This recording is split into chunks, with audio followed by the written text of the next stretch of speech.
let's make the first gift of every year. That is a Christmas card. Whenever you send a card, you are sending your heart and best wishes, letting these people know that you are thinking of them. So let's get started making our Christmas cards.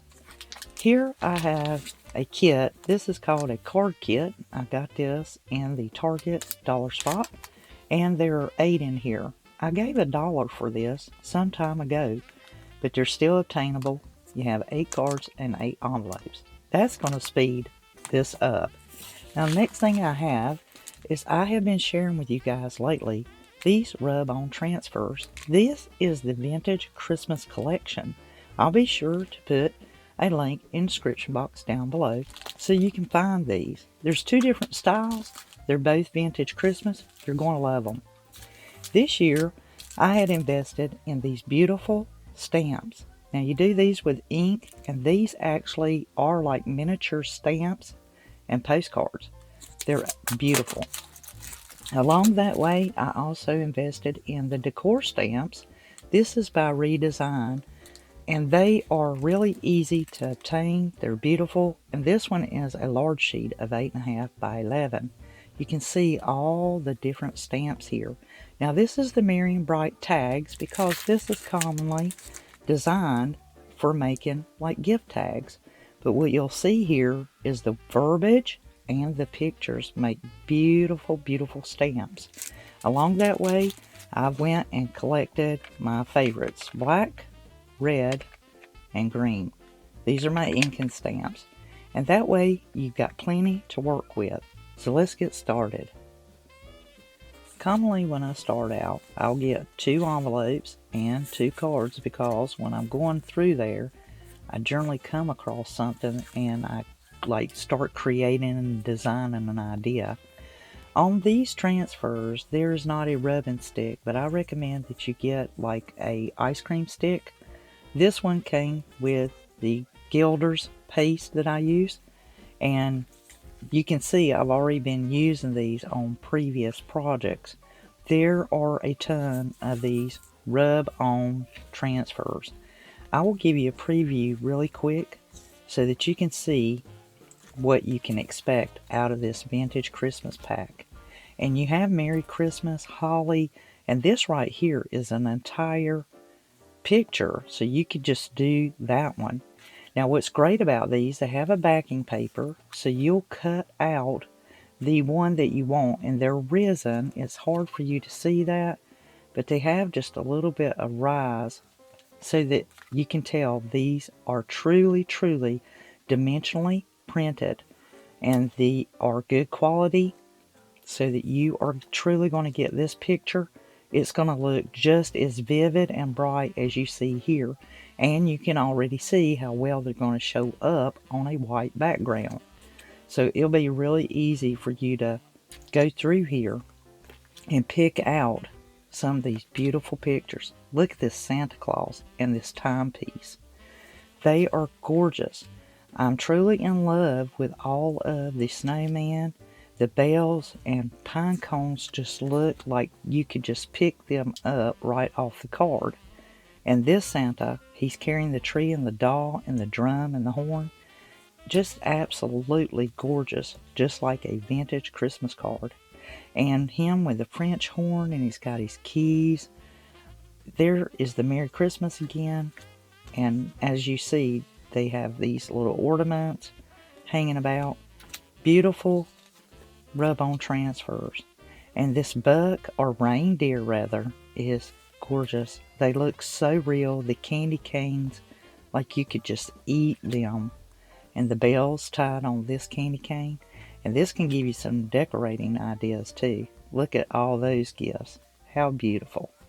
So we are going to make our own Christmas cards. And whenever you make your Christmas cards, think of the person you're going to be sending it to, if you know already. If not, then your heart is already feeling excited and wishing them a happy and Merry Christmas and Happy Holidays. So as you go through them, you'll be able to start. Now, the stamps I've been using, they're so detailed that they look dimensional and almost like a lithograph, just right, so detailed in all of the imagery. So I'll be sure to also leave any links that I can for the stamps I'll be using. So I need to think of a theme or what I wish to put on the very first card. And as I go through my rub-on transfers, I can pick out some of the scenes that I'd like to place on my cards. There's so many of these, you'll have lots of options. So don't pin yourself in, because these are very affordable. They are not expensive, but they are high quality, and you get a lot of bang for your buck. When you get ready to do your rub-on transfer and you select the one that you're going with, it's key to cut and trim this out very close because of this glossy finish and so forth. Now with this going on paper, it's not going to be that hard, but you do want to keep the backing paper, which is the white that you see here, intact for these other pieces. And what I do is I literally just cut out the ones that I'm going to use and try to preserve the rest of it as best as I possibly can. So trimming these and cutting them really close is the best for the, great appearance, so that you don't have the extra white that's left, the clear that's beyond the rub-off transfer.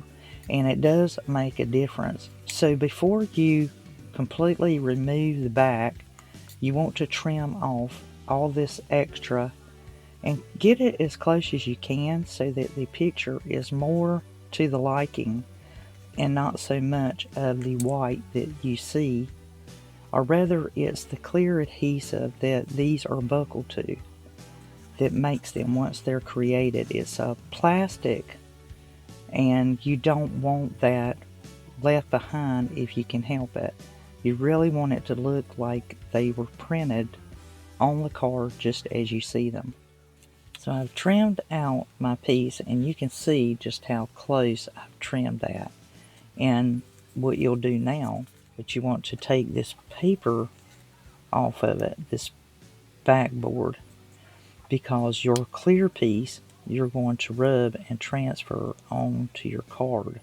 But once you do, it's pretty easy. And you can see how thick and really good qualities these are. So what you'll do is, you do have that working time. You don't have to get no hurry, and you can place it exactly where you want it. And it's sticky, but it's not going to hurt anything. Now technically you could leave it like this, but it's better to transfer this. And I just take the wood and you can rub it, and it's going to let go of that print and let it, stick onto here. So you really are doing the transfer. And as you rub it, you'll actually hear it let go. And it just puts that image down, and see it. You can just see the plastic letting go where I have already rubbed. And a lot of times what I do is, as I'm rubbing, once I get it started, I just go ahead and start pulling that piece away so that I can just pull it on off as I work it. And it only takes a minute, but showing it on camera, you having to be coordinated. So as you rub it, it's letting go. It's very willing. I wish you could see this a little bit closer. Try to put it here as much as I can. You don't want to pull it before you rub that, because you want that transfer to be just as perfect as it is right now. But as you go down through there and you rub, you can see the dark versus the light from the piece that's just been pulled up. And it only takes a moment to rub that, because it will just let go. And if you haven't rubbed it enough, it will have some resistance. So if it does, just make sure you rub it before you pull up the plastic coat. The branches, I cut them really, really close because I want that detail. But you can hear it as it makes this clicking noise, and as you can see, it just, once you start going with it, it's gonna just come right off. It really wants to. But you see this little extra I got rolled over the edge here. When I get to that, I'll roll mine over the side of the card. The professional grade, when you buy them, they roll over the edges. There you go. And then this little piece right here, I'll do the same thing. Just roll it right there over the edge of that card. If you want to cut that off, you can. And then you can see that one, where it's just like flat and adhered to that card. It just looks just picture perfect and real. And you can see that whole film is gone. And this is a thicker vinyl for that, but usually they're really, really thin, but this one's actually pretty thick, just the quality of them. And they are picture perfect. So now I can move to the inside of the card, or I can put something up here, or add even more of the rub-on transfers. And you can even do your own decal on the back if you like. Thus far, I have this one, and I did this one with a Santa Claus, and I figured this particular fireplace would be appropriate with Santa in the background. And you see he's dropped, looks like some ornaments or a pine cone, and I just trimmed that out really good so that the legs, you know, are really showing up shiny. And the fireplace, if you look really close at these rub-on transfers, if you are looking at them, you can see right here, it actually kind of gives you a guide as to what is resin, and you can just kind of cut out, fussy cut around it and get it close, even down to these little round ornaments that are singular. Now I had an idea too that I wanted to share. On these that have the ornament hanging down and you can see their string is holding them, this would look really great at the edging. Now, since this is the envelope, you have to be kind of careful because you need your return address. Most of the time, people put it on the back, and then, of course, the recipient's address on the front to make it really uptown.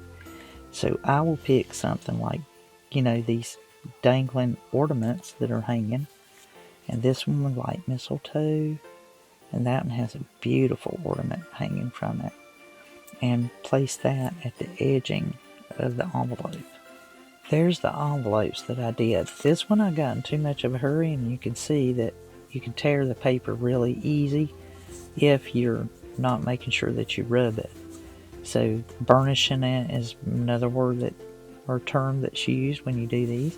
But all in all, they still turned out good, and by the time I put my cards in there, they'll look great.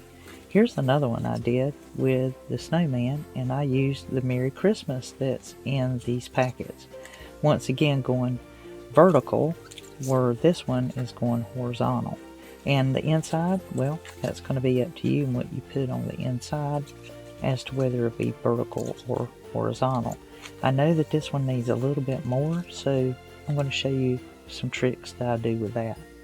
Okay, so I've continued doing my rub-on transfers, and I'm just showing you the envelopes and the actual cards that I did.